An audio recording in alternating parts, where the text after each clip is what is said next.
wabarakatuh. Waalaikumsalam warahmatullahi wabarakatuh. Alhamdulillahirabbil alamin, hamdan wa syukranillah, salatan wa salaman ala Rasulillah sallallahu alaihi wasallam. Hadirin wal hadirat yang dimuliakan Allah Subhanahu wa taala, alhamdulillah pada kesempatan pagi hari ini kita dapat berkumpul kembali silaturahmi dalam acara Forum Mubalik Alumni Gontor. Dalam kajian kesempatan pagi hari ini, insyaallah sudah hadir pemateri kita, Ketua Pengurus Pusat IKPM Gontor, pada Ustadz Dr. Haji Muhammad Adib Fuadi Nuris, MAM. Mengawali acara kita pada pagi hari ini, marilah saja kita buka dengan bersama mengucap al-basmalah. Bismillahirrahmanirrahim.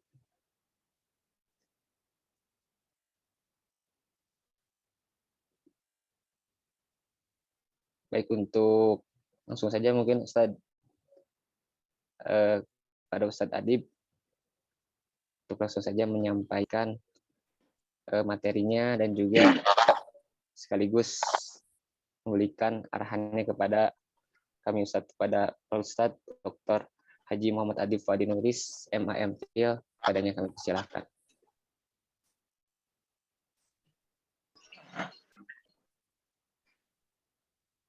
Bismillahirrahmanirrahim. Assalamualaikum warahmatullahi wabarakatuh. Waalaikumsalam. Alhamdulillahirabbil alamin. Wa bihi nasta'in ala umuri dunya waddin. Assalatu wassalamu ala asyrafil anbiya'i wal mursalin wa ala alihi wa sahbihi ajma'in. Amma ba'du. Bapak-bapak, ibu-ibu, para ustadz yang hadir pada acara kuliah pagi Ramadan penuh berkah pada hari Selasa pagi ini. Alhamdulillah kita diberikan kesempatan oleh Allah Subhanahu wa taala guna bersama-sama kita menjalankan ibadah puasa di bulan suci bulan Ramadan, dan alhamdulillah pada hari yang ke-24 ini, alhamdulillah kita tetap diberikan kekuatan dan juga kesehatan, dan insya Allah kita akan sampai pada puasa 1 bulan penuh, kita tetap istiqomah, kita tetap diberikan oleh Allah Subhanahu wa taala kemudahan-kemudahan, rezeki yang halal, rezeki yang melimpah, umur yang panjang, kesehatan yang prima, dan mudah-mudahan kita selalu berada di dalam hamba Allah yang beriman dan bertakwa. Bapak-bapak dan ibu-ibu, adik-adik, saudara-saudara sekalian yang saya cintai dan saya muliakan, pada kesempatan ini izinkanlah kami untuk memberikan semacam sharing informasi, ataupun juga bisa dikatakan sebagai kalau mengatakan tausiah, ini bukan tausiah, karena kita sama-sama masih dalam keadaan nol di dalam ilmu agama. Marilah kita sama-sama belajar bersama-sama dengan apa yang kita maksudkan di dalam acara pada pagi hari ini, yaitu kuliah keagamaan ataupun kuliah agama, atau kuliah pada subuh, atau ya anggaplah ini sebuah majlisul ilmi, di mana siapa saja yang mengikuti majlisul ilmi, insya Allah itu akan jadi pahala bagi yang menyimaknya, pahala bagi yang perhatikan, dan pahala juga bagi yang mengamalkan. Allah Subhanahu wa taala berfirman di dalam Al-Qur'an, wasari'u ila maghfiratin min rabbikum wa jannatin 'arduhas samawati wal ardh uiddat lil muttaqin alladzina yuqimuna fis sarra'i alladzina yanfiquna fis sarra'i wad dharra'i wal kadhimina al ghaidh wal 'afina 'anil nas wallahu yuhibbul muhsinin walladzina idza fa'alu fahishatan aw dzalamu anfusahum Dzakarullah fastaghfaru lidzunubihim wa may yaghfiru dzunuba illallah wa lam yazurru ala ma fa'alu wa hum ya'lamun. Ulaika jazaohum maghfiratan min rabbihim wa jannatin tajri min tahtiha al-anhar khalidina fiha wa ni'ma ajrul amilin. Dalam surat ini Allah menjelaskan tentang apa yang dimaksud dengan orientasi kehidupan manusia. Orientasi hidup manusia, tujuan hidup manusia itu sendiri, sehingga bagaimana kita mempunyai strategi di dalam mengisi kehidupan kita. Bahwa sesungguhnya manusia diciptakan di dunia ini tiada lain adalah untuk menuju kepada Allah, menuju pada satu kehidupan. Manusia beragama bukanlah hanya sekedar memeluk agama Islam, tetapi betul-betul menjadikan agama itu sebagai landasan hidup, dan tujuan agama itu sendiri adalah untuk membentuk manusia di dunia dan membentuk manusia di akhirat, sehingga terjadilah dan terciptalah as-sa'adah fid dunya, kesuksesan di dunia, kenikmatan dunia, was-sa'adah fil akhirah, dan sa'adah di dalam akhirat itu sendiri, kemuliaan dunia dan juga kemuliaan di alam akhir nanti. Maka agama, dan tentunya agama Islam itu sendiri adalah sebuah atau satu agama, dan hanya satu-satunya agama yang dimana dalam kita beragama itu bukan hanya saja kita dituntut oleh Allah Subhanahu wa taala untuk mengerjakan ritualitas agama saja, tetapi Islam itu dipandang sebagai, dalam bahasa Inggrisnya, the way of life. Jalan hidup, cara hidup, pola hidup, tujuan hidup, orientasi hidup itu adalah Islam. Karena kalau kita hanya beragama Islam hanya sebuah ritualnya saja, tetapi akhlakiyahnya, kemudian sosialnya, kemudian otak kita, hati kita tidak Islami, maka itu bukanlah Islam atau bukan Muslim yang kafah, yang sempurna. Maka dari itu kita harus meraih daripada kita beragama Islam itu sendiri, yaitu bahwa kita harus mencapai kepada atau derajat sebagai manusia yang muslim adalah takwa. Maka di dalam surah Al-Baqarah pun itu juga disebutkan bahwa orientasi dan tujuan hidup manusia adalah untuk agar supaya bertakwa kepada Allah Subhanahu wa taala. Jadi inilah salah satu tujuan hidup manusia, dan satu-satunya tujuan hidup manusia adalah bagaimana kita bertakwa kepada Allah Subhanahu wa taala.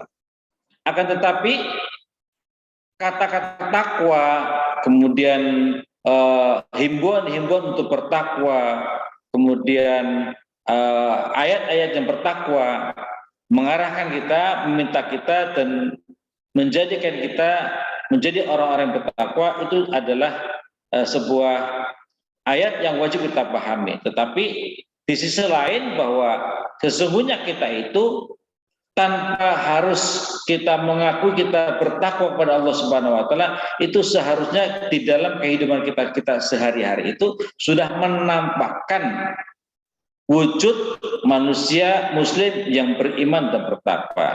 Jadi takwa bukan hanya saja kita pahami secara lafziyah, diniyah, tetapi justru dari kata-kata takwa ini kita pahami, kita masukkan di dalam hati dan akal pikiran kita, kemudian kita implementasikan, kemudian kita lakukan di dalam kehidupan sehari-hari.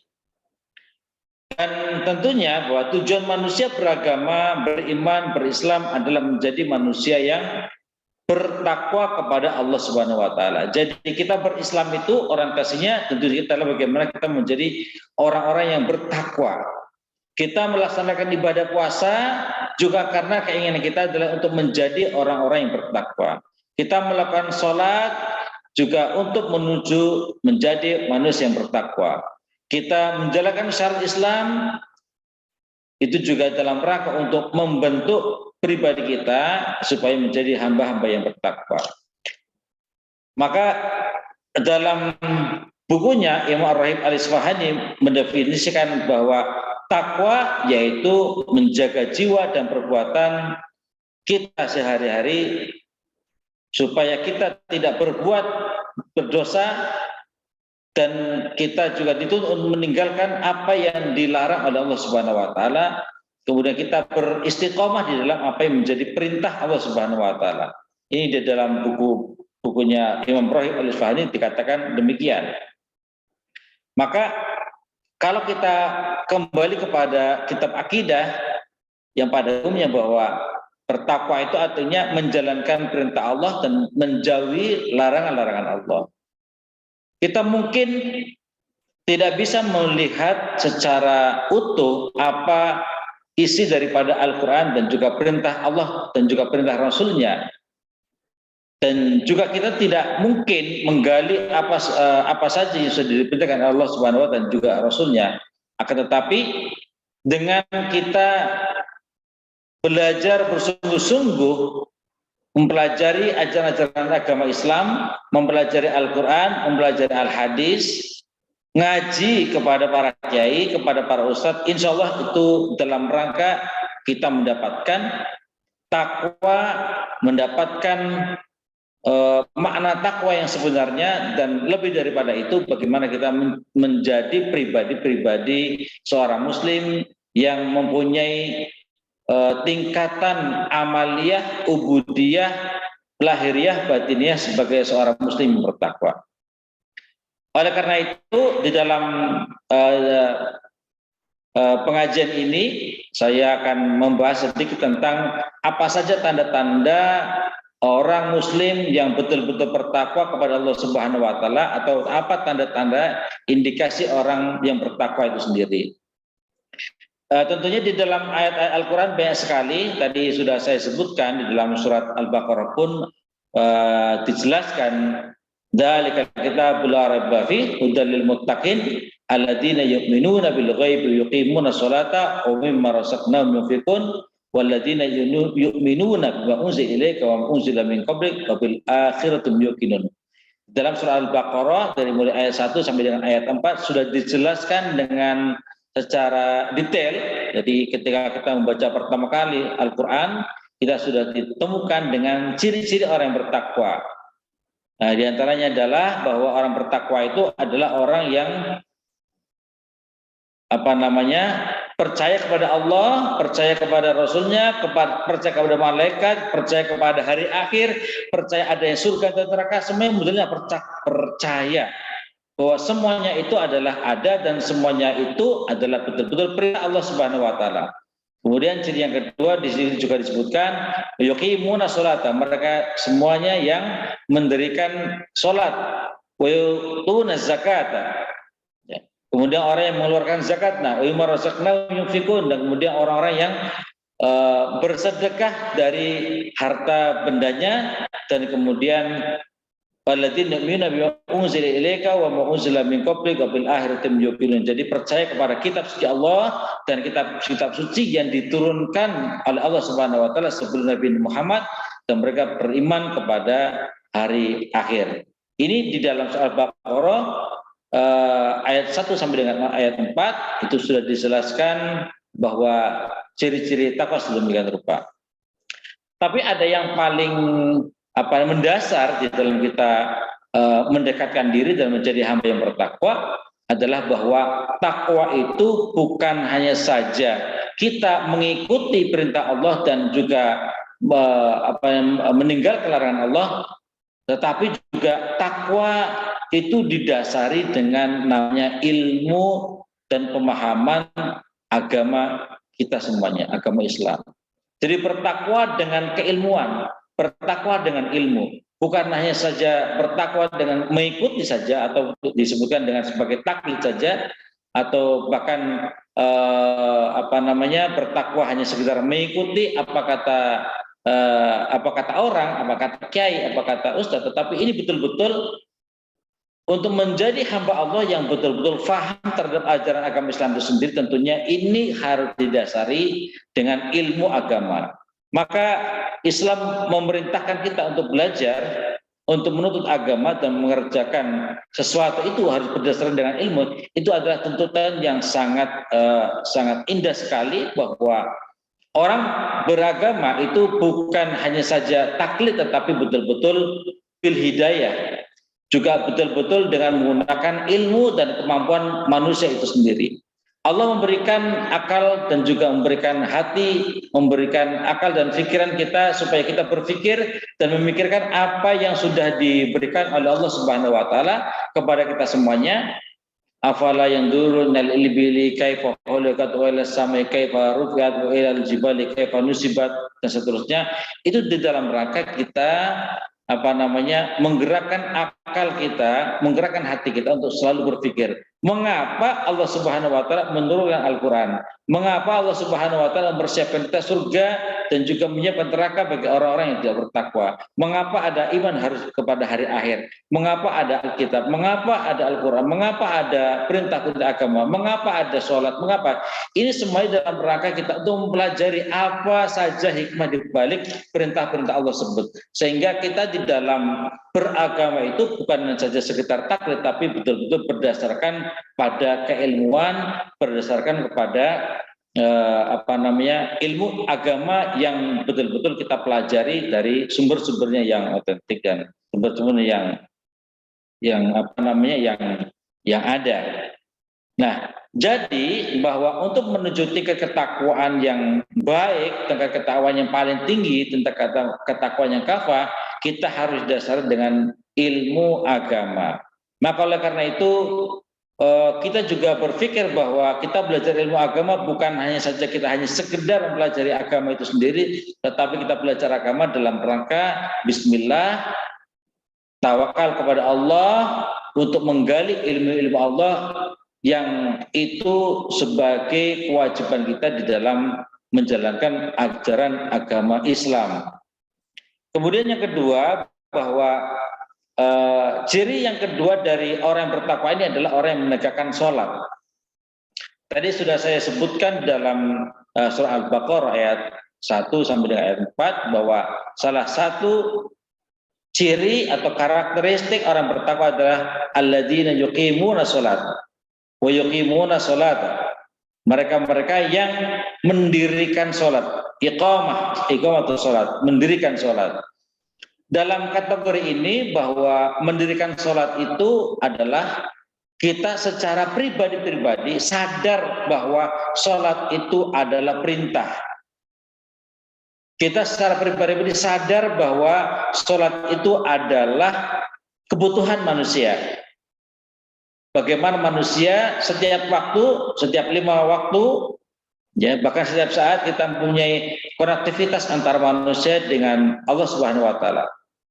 Kemudian mendirikan sholat itu juga bahwa kebutuhan sholat itu dalam rangka inna sholata tanha 'anil fahsya'i wal munkar. Bahwa mendirikan sholat itu adalah sebagai pencegah daripada kegiatan ataupun perilaku yang jelek, yang fahsya dan juga munkar. Dari barang siapa yang mendirikan sholat, insya Allah akan terhindar dari perbuatan-perbuatan yang buruk, yang fahsya dan perbuatan-perbuatan yang munkar.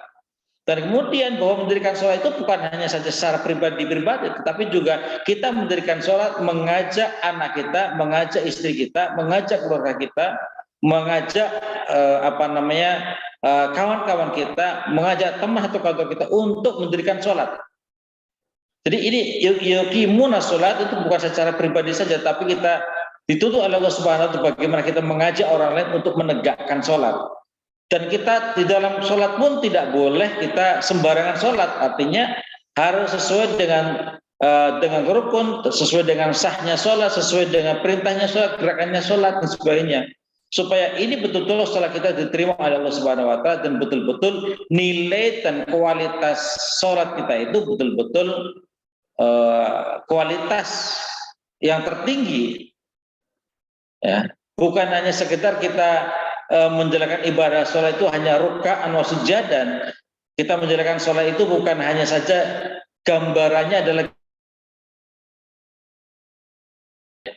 bukan hanya sekedar takbiratul ihram, bukan hanya sekedar membaca Fatihah dan seterusnya, bukan sampai Fatihah sampai tahiyat dan kemudian salam, tetapi lebih daripada itu kita bisa memahami makna daripada sholat itu sendiri, kemudian mengimplementasikan nilai-nilai sholat dalam kehidupan sehari-hari, kemudian bagaimana betul-betul sholat itu bisa mencegah kita dari perbuatan yang fahsya dan mungkar, perbuatan yang jelek, perbuatan yang tidak terpuji, sehingga kita betul-betul Allah memerintahkan sholat itu kita laksanakan dengan iman, kita laksanakan dengan sepenuh hati, kita laksanakan dengan sebaik-baiknya rukun sholatnya, ya.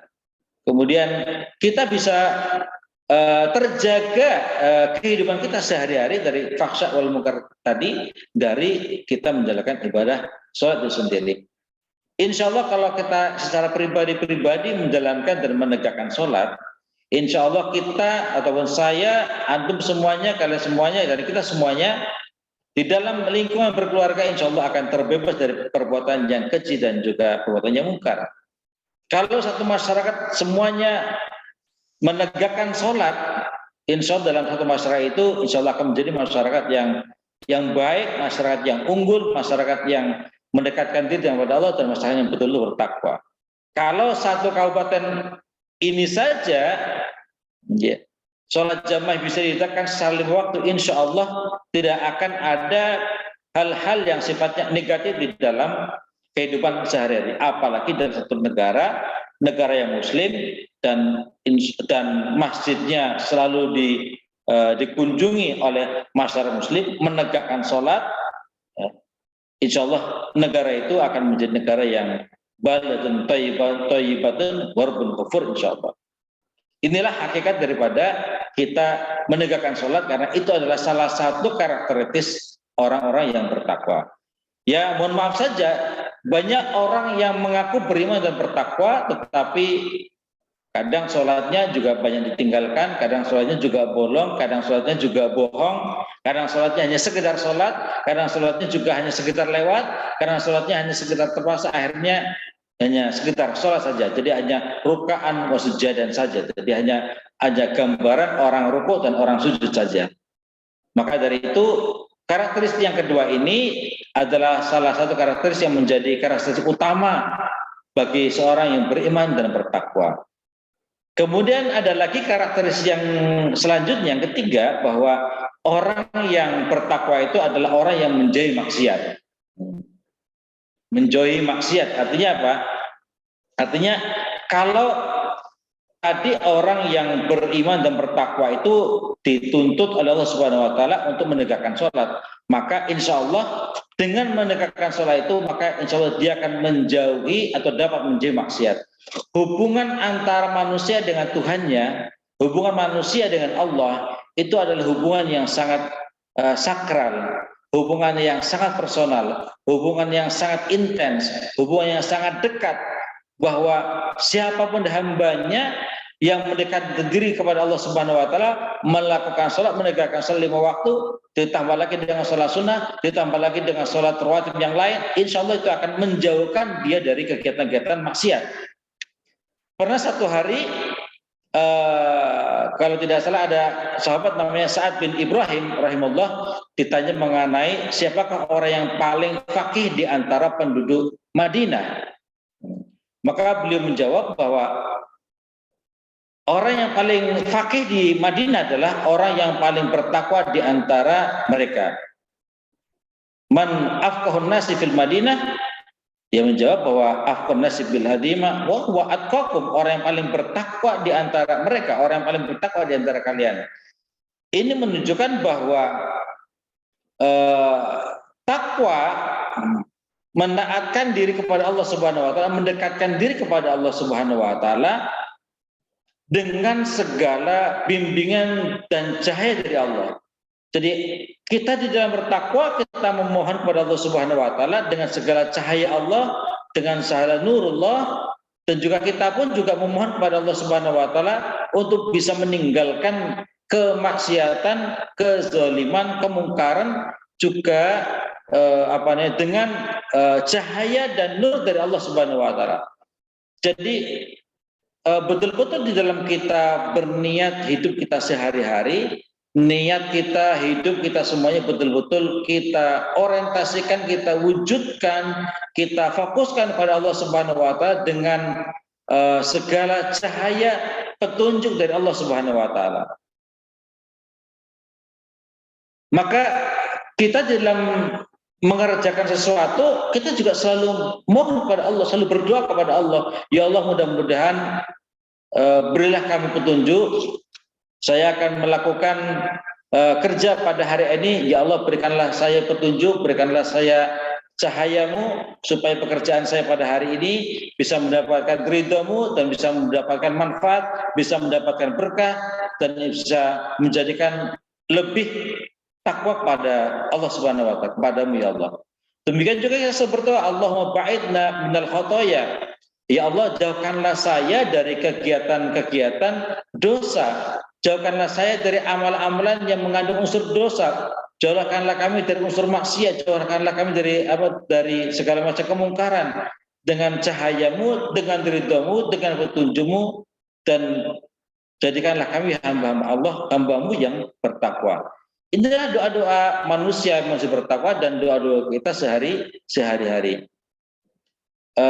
Selanjutnya bahwa orang yang bertakwa juga mempunyai karakteristik bahwa kehidupannya di dunia ini sesungguhnya adalah sebuah rencana ataupun sebuah upaya untuk mencari bekal menuju hari akhir. Jadi kehidupan manusia dianggap oleh orang bertakwa ini adalah sebuah kehidupan yang sementara, dan dia meyakini bahwa kehidupan yang abadi yang kekal adalah kehidupan di alam akhirat. Jadi saya tadi menyebutkan bahwa as-sa'adah fid dunya wa sa'adah fil akhirah. Sa'adah fid dunya artinya dia mempunyai kemuliaan dan mengumpulkan kemuliaan-kemuliaan itu berupa amalan-amalan, berupa ibadah, berupa apa saja bentuk amal kebaikan, supaya dia bisa membawa kebaikan-kebaikan itu untuk kepentingan kehidupan di masa yang akan datang, di masa kelak, kehidupan kita setelah meninggal dunia. Maka kalaupun dia ditakdirkan Allah Subhanahu wa taala menjadi seorang hamba atau orang yang kaya raya, maka dia akan berpikir bahwa apa guna dari kekayaan saya kalau kekayaan saya tidak bisa saya bawa mati. Maka dia akan memberikan segala kekayaannya untuk disedekahkan, untuk dimanfaatkan, diwakafkan di jalan Allah. Kalau dia seorang manusia ditakdirkan Allah Subhanahu wa taala menjadi seorang yang pandai, seorang yang cerdas, dia akan berpikir juga, ya Allah, bahwa kecerdasanku adalah milikmu, ilmumu yang kau berikan padaku adalah hanya sedikit, dan saya akan memanfaatkan ilmu yang sedikit ini untuk kepentingan umat, untuk kepentingan masyarakat, untuk kepentingan manusia, dan itulah menjadi bekal di hari akhirat nanti. Ya Allah, saya ditakdirkan Allah Subhanahu wa taala untuk hidup di dunia ini, dan tentunya kita tahu bahwa kehidupan manusia adalah kehidupan yang sangat sementara. Bahkan kita tidak tahu kapan kita akan dipanggil oleh Allah kembali, bahkan kita tidak tahu kapan kita akan meninggalkan dunia ini. Maka kita berpikir bahwa dunia ini adalah dunia yang sementara, dan kita berpikir bahwa apa yang harus kita bawa di akhir nanti.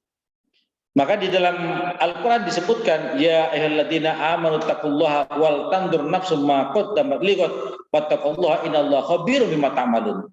Jadi di dalam ayat ini, dalam Al-Quran disebutkan bahwa Allah meminta kepada orang yang bertakwa, ya, lihatlah masa depanmu, hari esokmu, pikirkanlah hari esokmu, fokuslah kepada hari esokmu, jangan kau pikirkan apa yang kamu kerjakan, apa yang kamu buat pada saat ini.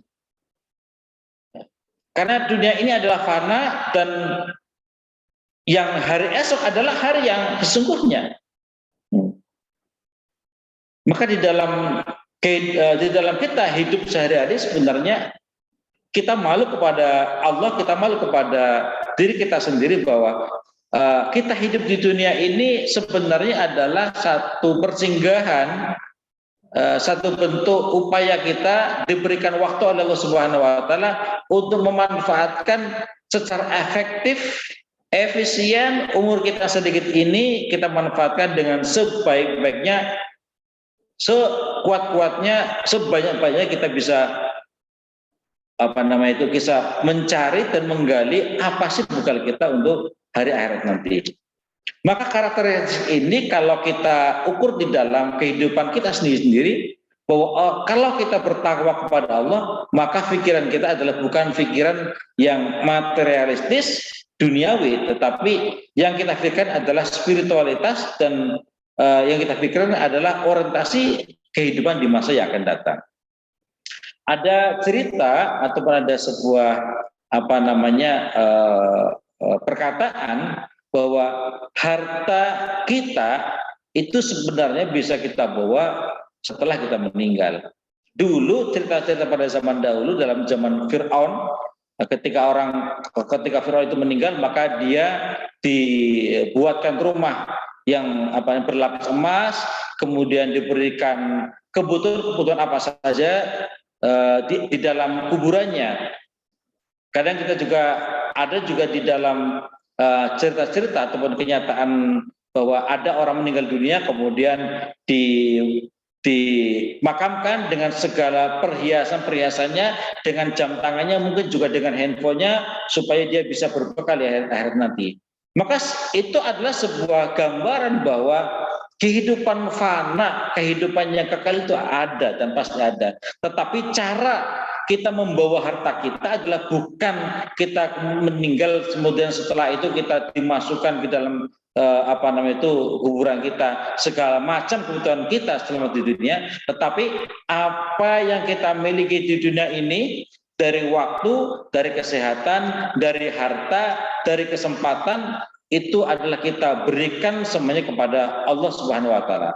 Dengan cara ya kita infakkan, kalau kita punya harta kita infakkan harta kita, kalau kita ilmu kita share, kita infakkan ilmu kita, kalau kita punya waktu kita berikan waktu kita untuk kepentingan Allah. Kalau kita diberikan kesehatan, berikanlah kesehatan kita. Ketika kita sehat, kita tidak melakukan hal-hal yang bersifat maksiat, tetapi kita maksimalkan kesehatan kita dengan kegiatan-kegiatan yang positif, kegiatan kita bermanfaat. Itulah cara kita memanfaatkan ataupun mencari bekal untuk hari akhir nanti. Nah, Bapak-bapak dan Ibu saudara sekalian, bahwa ciri-ciri orang yang bertakwa selanjutnya adalah manusia yang melaksanakan ibadah puasa. Di dalam perintah Allah di dalam berpuasa, la'allakum tattaqun, itu betul-betul target dari kita berpuasa itu adalah kita menjadi hamba-hamba yang bertakwa. Kita tidak diorientasikan oleh Allah untuk beribadah puasa ini agar kita sehat, ataupun agar hati kita tenang, ataupun kita ditargetkan oleh Allah supaya kita menjadi hamba yang lebih baik. Tidak. Tetapi orientasi Allah, kita mengorientasikan kita, dididik oleh Allah Subhanahu wa taala di dalam menjalankan ibadah puasa Ramadan ini, betul-betul kita menjadi manusia yang bertakwa. Dan ibadah puasa itu sendiri sebenarnya adalah sebuah ibadah yang cukup berat. Orang yang mengaku dia sebagai seorang Islam itu pun akan menjalankan ibadah puasa dengan sebaik-baiknya. Betul-betul ibadah puasa iman wa ihtisaban. Ya mohon maaf saja, puasa kita bisa kita ukur dengan dengan diri kita masing-masing. Ya. Kita bisa mengukur sudah berkualitaskah puasa kita, sudah berkualitaskah ibadah keseharian kita di dalam selama bulan suci Ramadan ini. Apakah kita hanya mendapatkan, apakah kita berpuasa ini hanya mendapatkan rasa lapar dan dahaga? Apakah kita hanya berpuasa itu karena sebuah rutinitas tahunan? Apakah kita berpuasa ini hanya sekedar supaya saya tidak disangka orang begitu, atau supaya saya dikatakan sebagai orang yang bertakwa? Tidak. Tapi betul-betul di dalam hikmah kita menjalankan ibadah puasa ini adalah ibadah yang paling berat, yang ujiannya juga banyak. Puasa itu juga bukan hanya lapar dan dahaga saja yang kita dapatkan. Puasa itu juga bukan hanya sekedar menahan nafsu, tetapi puasa itu adalah simbol dari apa saja yang harus kita kurangi, harus kita tekan, harus kita kekang, harus apa saja. Jadi yang dipuasa itu ya mulut kita harus puasa, mata kita ya puasa, telinga kita ya berpuasa, lidah kita juga berpuasa, pikiran kita berpuasa, hati kita puasai, tangan kita juga ikut puasa, kaki kita ikut puasa, seluruh dari ujung rambut sampai dengan ujung kaki kita juga ikut berpuasa semuanya. Maka ini kalau kita bisa memahami hakikat puasa ini juga insya Allah target orientasi Allah Subhanahu wa taala memberitakan kita berpuasa, itu insya Allah kita akan menjadi derajat mencapai derajat orang yang bertakwa. Tapi ya susah juga untuk bisa mencapai itu karena godaannya sangat banyak sekali, godaannya sangat besar sekali. Bukan hanya saja sekedar godaan makanan dan minuman, tetapi dari ujung rambut sampai dengan ujung kaki kita ikut berpuasa, dan tentunya masing-masing daripada anggota tubuh kita mempunyai cobaan sendiri. Kemudian bahwa ciri yang lain dari hamba-hamba yang bertakwa ataupun kualitas takwa ataupun ciri orang bertakwa adalah bahwa orang bertakwa itu selalu menepati janji. Tentunya di dalam dalam kehidupan kita sehari-hari, kita manusia selalu berhubungan dengan manusia, berhubungan dengan keluarga, berhubungan dengan handai tola, berhubungan dengan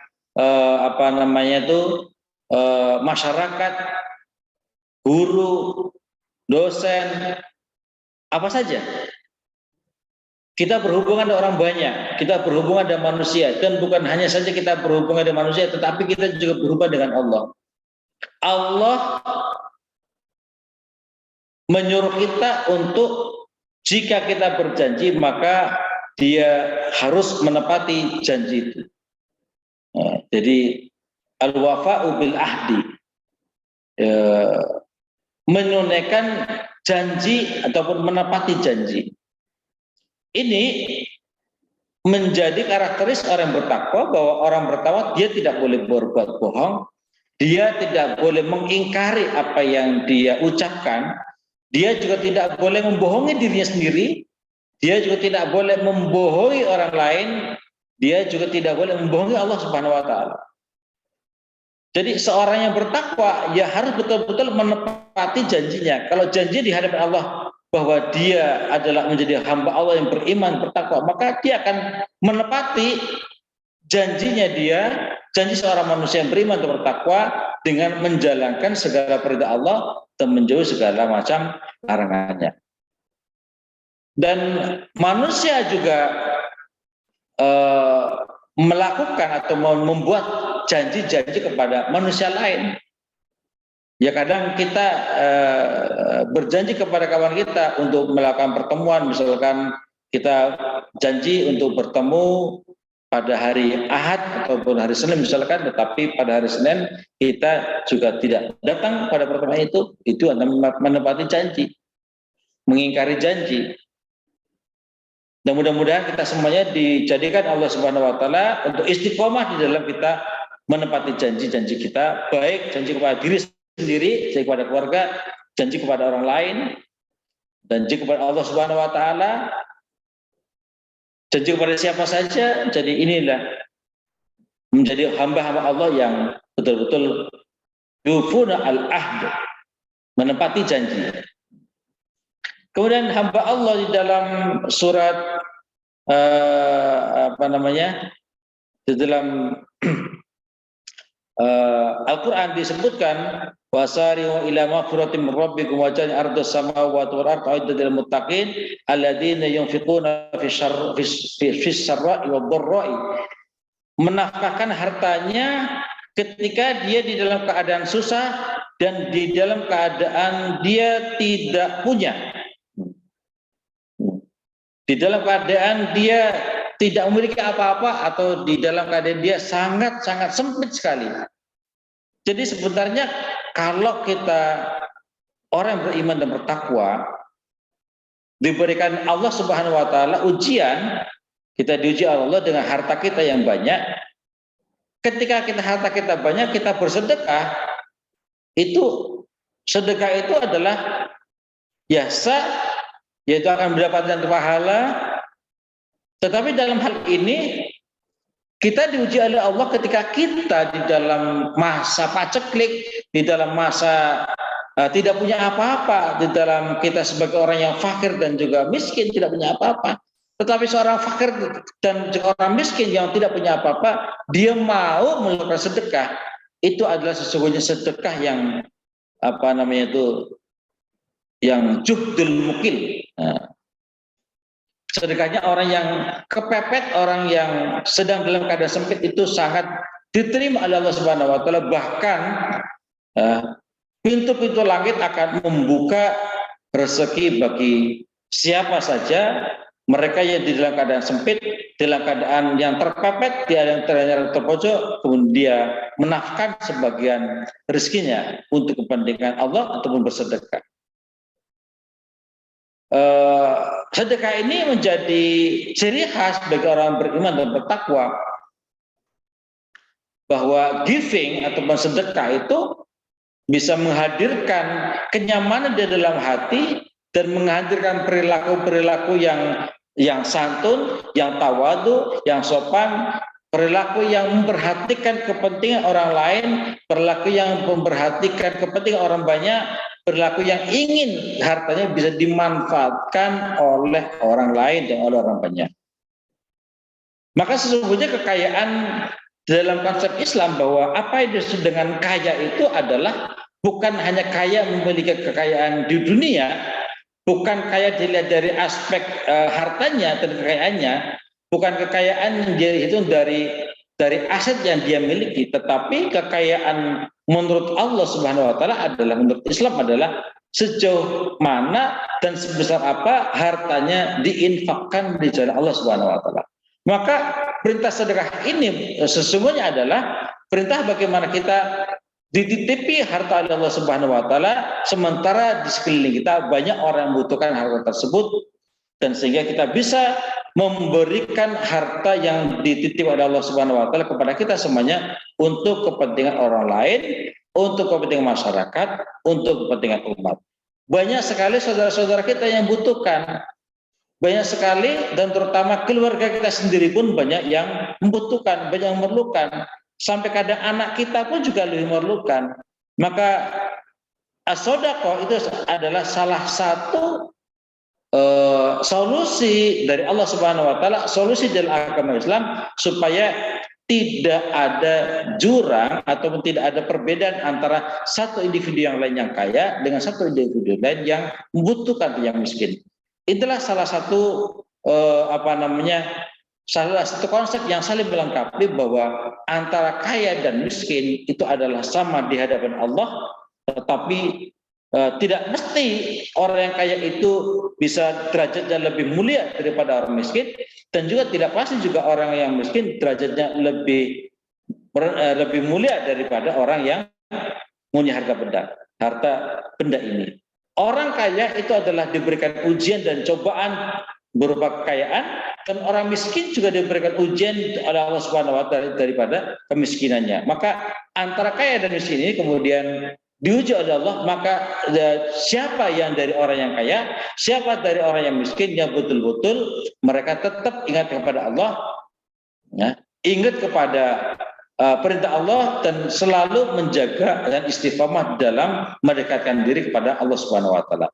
Maka ujian kekayaan dan ujian kemiskinan ini menjadi ujian tersendiri dan mempunyai nilai dan hikmah daripada ujian dari Allah Subhanahu wa taala, sehingga dia bisa mengerti, memahami mengapa dia diberikan kekayaan dan mengapa mereka diberikan kemiskinan. Maka inilah yang akan diuji, ya.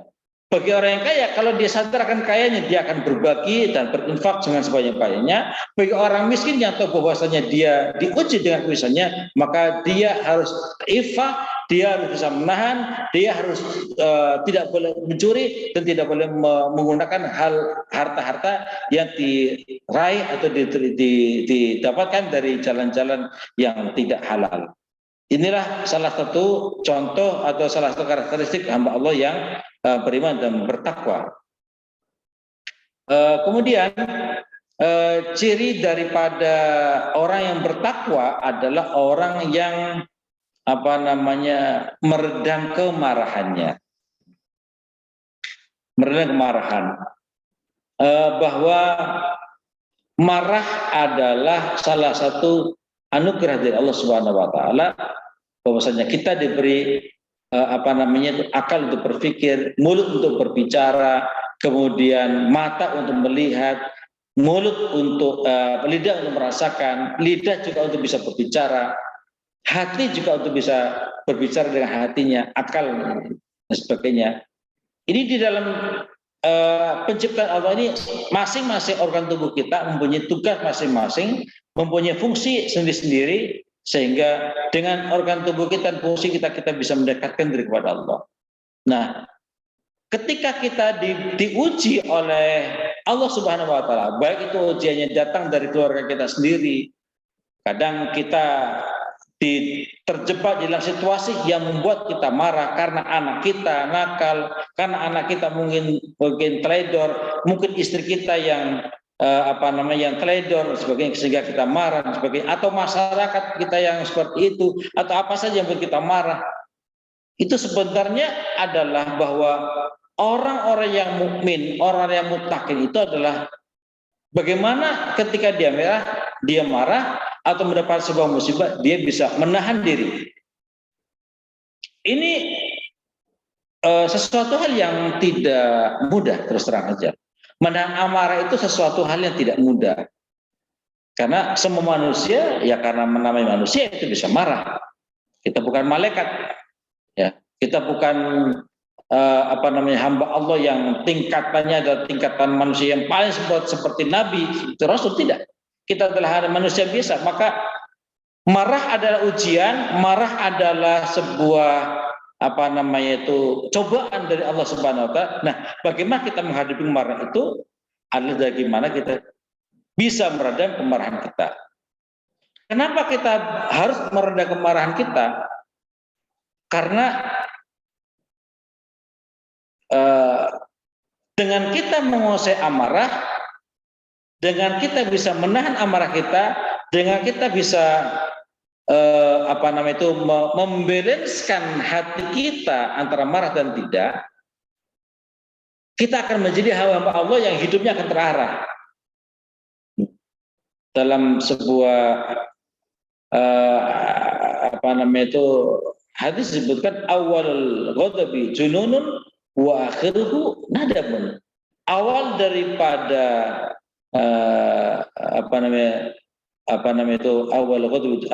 kegilaan adalah karena marah. Orang marah itu kadang-kadang sudah tidak memakai logikanya, orang marah itu sudah tidak memakai akar pikirannya, orang marah itu sudah tidak lagi memakai standar hatinya. Jadi dia bisa marah dengan segala kemarahannya, baik itu marahnya berhari-hari atau hanya sekedar saja. Nah, seperti itu. Tetapi kalau kita bisa menahan amarah kita, bisa membalanskan atau mensadarkan diri kita bahwa kita marah sebentar saja atau sedikit saja, insya Allah hidup kita akan bisa terarah. Karena kadang-kadang emosional kita tuh kadang-kadang yang menjadi ganjalan ataupun yang menjadi cobaan kita sehari-hari adalah karena kita gagal, kadang-kadang kita tidak bisa mengontrol kemarahan kita. Di dalam rumah tangga, kita kadang-kadang rumah tangga kita bisa berantakan dari kadang-kadang hal yang sepele. Hal yang sepele menjadikan kita marah, sehingga pertama marah, pertama besar, menjadi masalah, dari masalah kecil menjadi masalah besar, itu karena kita tidak bisa menstabilkan emosi kita.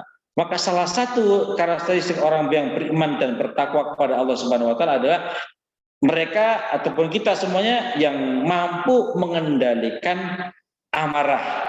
Nah, cara mengendalikan amarah adalah kembali kepada hati dan otak kita, pikiran kita dan hati kita. Bagaimana antara pikiran dan hati kita bisa balance sehingga kita bisa memahami itu perkaranya di mana, kenapa kita harus marah, kenapa kita harusnya bisa menahan diri.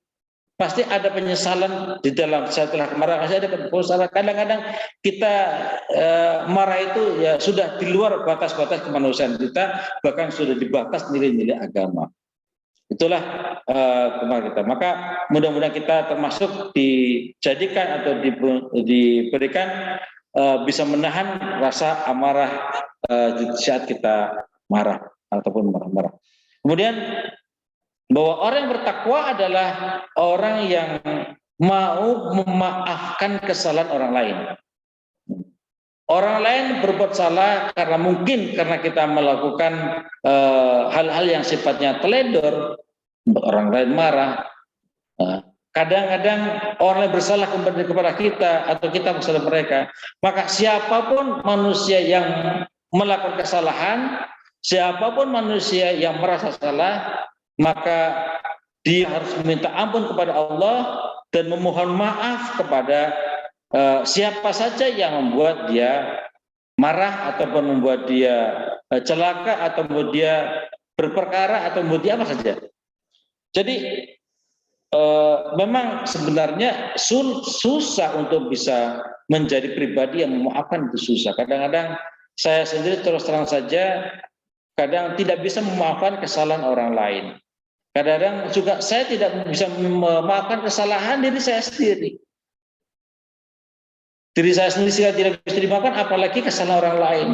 Nah, inilah salah satu ujian untuk kita semua sebagai manusia, bahwa apa yang diperintahkan oleh Allah, orang yang beriman dan bertakwa adalah orang yang bisa memberikan maaf kepada orang lain yang berbuat salah kepada kita tanpa diminta terlebih dahulu, karena kita sadar bahwa semua manusia memang tidak ada yang sempurna.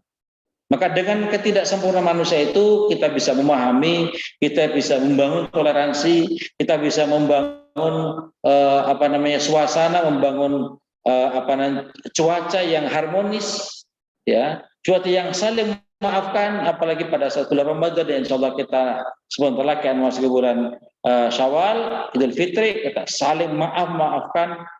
Maka betapa indahnya ketika orang berseteru sampai mohon maaf antara si A dan si B saling tuduh-menuduh, kemudian saling jatuh-menjatuhkan, salah apa saja. Ya kadang-kadang sampai pada tingkatan saling bukannya benci tapi saling bunuh-membunuh antara satu keluarga dengan lain. Masya Allah. Andai kata setelah mereka sadar bahwa mengapa terjadi seperti itu, karena adalah asal kemarahan dan kesalahan ketika mereka bertemu, tidak tasofaha ar-rajulaini, tidak tasofaha rajulani, saqatat dunubuhu min baini asabihi.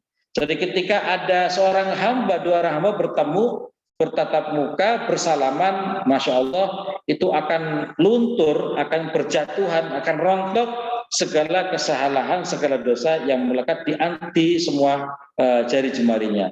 Indah sekali. Jadi ini ajaran Islam, ini adalah ajaran Al-Quran, ini adalah perintah Allah untuk saling maafkan. Maka kriteria hamba Allah yang bertakwa adalah hamba Allah yang bisa memaafkan kesalahan orang lain, kecil maupun juga besar, entah dia datang ataukah entah kita mendatangi. Kemudian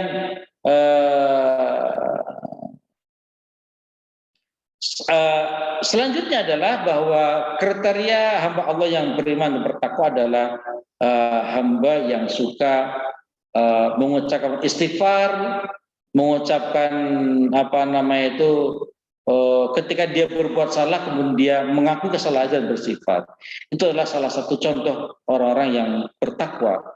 Bahwa manusia tentunya ya namanya manusia, makhlul khata' wan nisyan, ya. Makhlul akhta' wan nisyan dan kelupaan, maka pasti dalam kehidupan sehari-hari kita berbuat salah, berbuat dosa, berbuat berbuat kemaksiatan, apa saja, maka ketika kita kerentek di dalam hati, ingin berbuat maksiat atau ada peristiwa apa saja, kita selalu beristighfar kepada Allah Subhanahu wa taala. Astagfirullahaladzim, astagfirullahaladzim, astagfirullahaladzim. Mohon ampun pada Allah Subhanahu wa taala. Ini salah satu kriteria yang justru yang nampak. Jadi kalau bahwa kita sering mendapati kawan kita, orang tua kita, saudara kita, ketika kadang-kadang astagfirullahaladzim, astagfirullahaladzim, ya Allah, kenapa saya begini? Astagfirullahaladzim, kenapa saya bisa berbuat salah seperti ini? Astagfirullahaladzim, kenapa saya melukai dia? Ya astagfirullahaladzim, kenapa saya membenci dia? Astagfirullahaladzim, kenapa saya berbuat tidak sama pada orang lain? Kenapa saya berbuat salah? Kenapa begini? Istighfar terus. Insya Allah itu akan menghapuskan dosa kita dan menjadi salah satu contoh dan karakteristik hamba-hamba Allah yang bertakwa kepada Allah Subhanahu wa taala. Jadi banyak sekali ciri khas ataupun karakteristik hamba-hamba Allah yang bertakwa di dalam Al-Qur'an, dan tentunya bukan hanya ini saja, banyak ayat-ayat di dalam Al-Qur'an yang perlu kita dalami, perlu kita kaji apa saja sih kriteria manusia hamba Allah yang beriman dan bertakwa. Dalam takwa itu sendiri kita bisa memahami bahwasanya orientasi manusia adalah di dalam kita beragama Islam menjadi hamba Allah yang beriman dan bertakwa. Nah, kemudian kebalikannya adalah bagaimana orang yang tidak beriman dan bertakwa. Maka orang yang tidak bertakwa kepada Allah, orang yang ingkar kepada Allah, orang yang munafik, orang yang kafir adalah orang yang tidak memiliki ataupun jauh dari karakteristik yang tadi saya sebutkan. Perilakunya, baik itu ruhan wa jasadan, baik itu kolban wa khuluqan wa adaban, itu jauh dari nilai-nilai dan cahaya nur dari Allah Subhanahu wa taala. Itu adalah ciri-ciri dari orang yang tidak bertakwa, orang kafir, orang munafik. Maka mudah-mudahan kita semuanya di dalam bulan suci Ramadan ini bisa memahami hakikat daripada ketakwaan kita kepada Allah, apa itu karakteristiknya, sehingga kita bisa meneladani, mengikuti, mengamalkan apa yang sudah diperintahkan Allah Subhanahu wa taala di dalam Al-Qur'an dan juga di dalam hadis-hadis, di dalam perintah-perintah yang sudah disampaikan oleh Allah dan Rasul-Nya. Itu saja saudara-saudara sekalian yang bisa kami sampaikan. Kami mohon maaf yang sebesar-besarnya atas segala kekurangan, tutur kata yang kurang pas, intonasi yang kurang pas, ilmu yang sangat jangkal sekali, tapi insya Allah usikum wa yabittaqullah, kita sama-sama sharing, sama-sama saling tawasul bil haqqi wa tawasul bis sabri. Mudah-mudahan menjadi amal kebaikan kita di dalam bulan suci Ramadan, dan mudah-mudahan kita diberikan Allah istiqamah dan kita tetap istiqamah di dalam menjalankan perintah Allah dan meninggalkan segala larangan-larangan Allah, menjadi hamba-hamba Allah yang bertakwa. Aku qouli hadza astaghfirullah wa lakum min kulli sa'iril dzam wastaghfir innahu wal ghafurur rahim. Wassalamualaikum warahmatullahi wabarakatuh. Waalaikumsalam warahmatullahi wabarakatuh.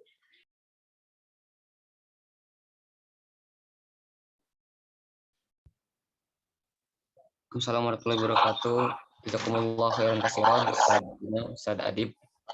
Terima kasih atas mutiara ilmu yang telah diberikan. Kalau di sini kami mencatat di antara yang sudah disampaikan oleh Ustaz Adib, di antaranya karakteristik ya Muslim yang bertakwa adalah takwa dengan ilmu, mengerjakan sholat dan mengajak orang lain untuk mengerjakan sholat, menjauhi segala maksiat.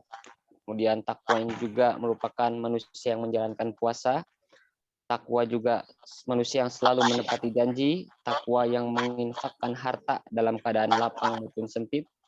Takwa juga merupakan mengendalikan, menjaga amarahnya, dan juga orang yang bertakwa diantaranya adalah orang yang memaafkan orang lain dan orang yang sering beristighfar.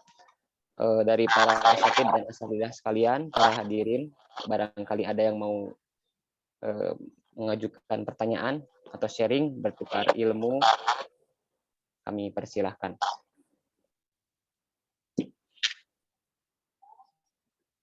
Untuk yang mau bertanya boleh mengangkat tangan atau raise hand di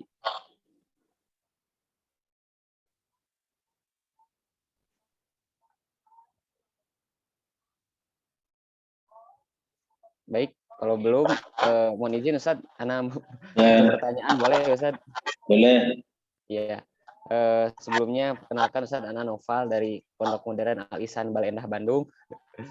Di sini bertanya, barusan Ustadz menyampaikan bahwa di antaranya orang yang mengerjakan sholat itu adalah orang yang tidak hanya mengerjakan sholat secara sujud warukan, ya, tidak hanya berdiri gitu ya, berdiri sujud untuk melaksanakan sholat, tapi sholatnya berkualitas.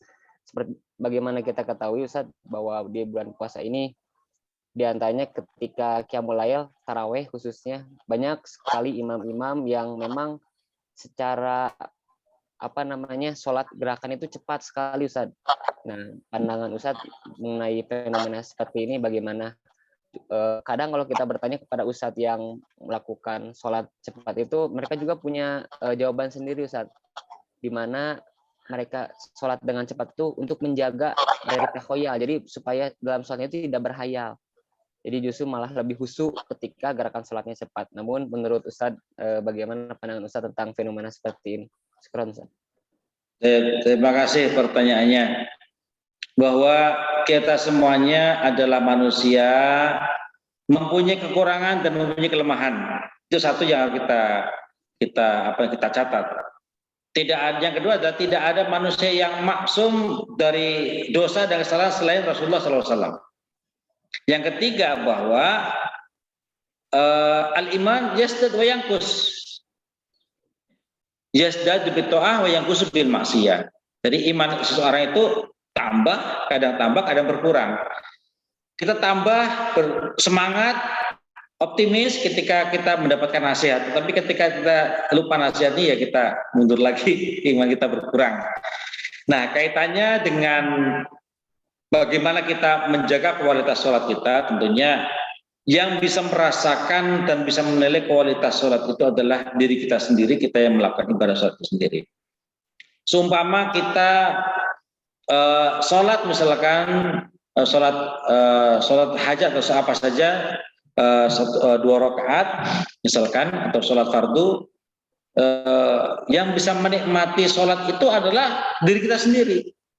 Tidak ada batasan kita sholat sampai panjang dengan membaca surat Al-Quran yang panjang, ya itu juga sah-sah saja, dan itu juga boleh-boleh saja. Ada juga orang yang mungkin mengerjakan sholat tarawih misalkan yang tadi disebutkan dengan syarat dan rukunnya sebenarnya saya melihat sah, tetapi karena gerakannya cepat, nah saya juga tidak tahu persis kecepatannya itu berapa kilometer per jam, saya juga tidak bisa mengukurnya. Yang dimaksud dengan cepat itu bagaimana, yang dimaksud dengan lambat itu juga bagaimana. Karena itu kembalinya kepada orang yang melakukan itu sendiri-sendiri.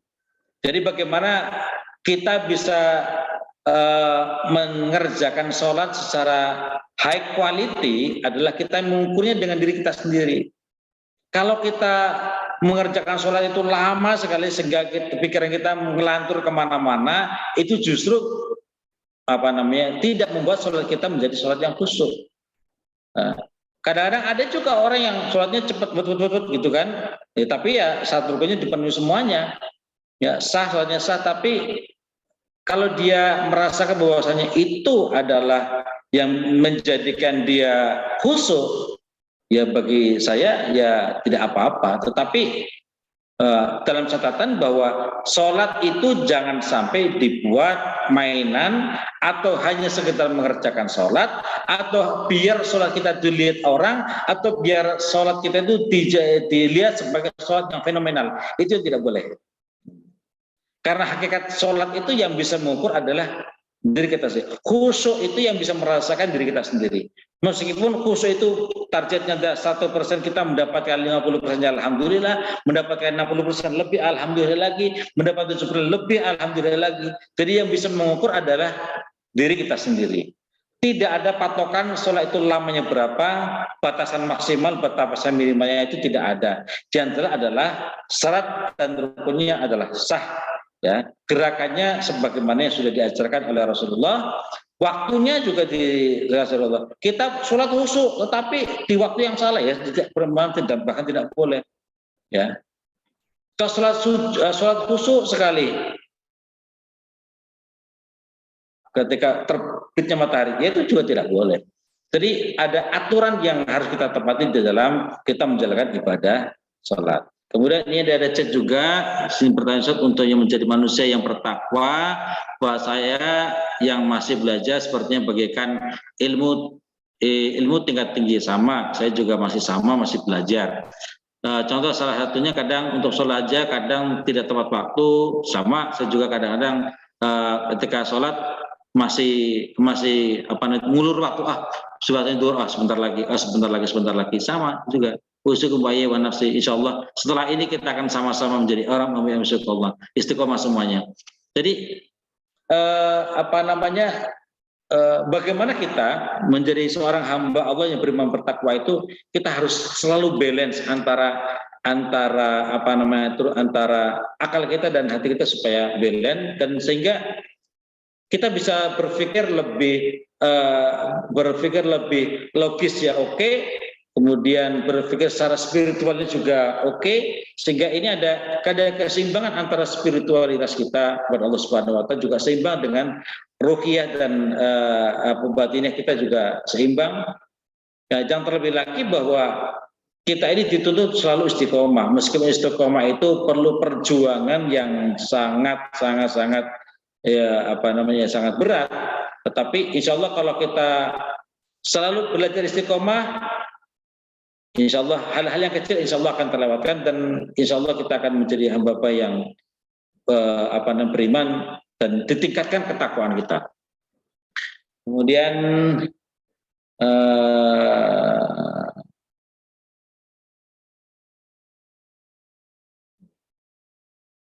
oke, ini ada pertanyaan kedua dari Ibu, bahwa ada seorang yang kadang-kadang suka curhat. Ada curhat tentang sejarah pribadinya ataupun pengalaman pribadinya, atau curhat sesuatu yang sifatnya sangat pribadi, bahkan sampai curhat tentang bahwa dia pernah melakukan melakukan maksiat lah, seperti itu misalkan. Ya, karena itu adalah sifatnya privasi, ya, sifatnya pribadi, jadi kita tidak boleh untuk menceritakannya kepada orang lain, kecuali kita bisa bercerita kepada orang lain ketika kita tidak bisa menghukuminya. Ya.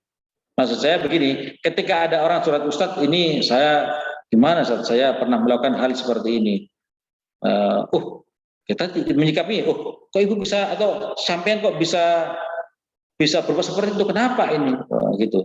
Kita tidak bisa membahas seperti itu. Ya silakan bercerita, kita tamu cerita itu, kemudian kita cerna dengan baik, kita berikan dia nasihat supaya tidak mengulangi perbuatannya. Tetapi ya kita tidak boleh men-sharekan atau menginformasikan kepada orang lain, kepada teman kita yang lain, bahwa dia telah melakukan begini. Itu tidak boleh, karena itu adalah aib.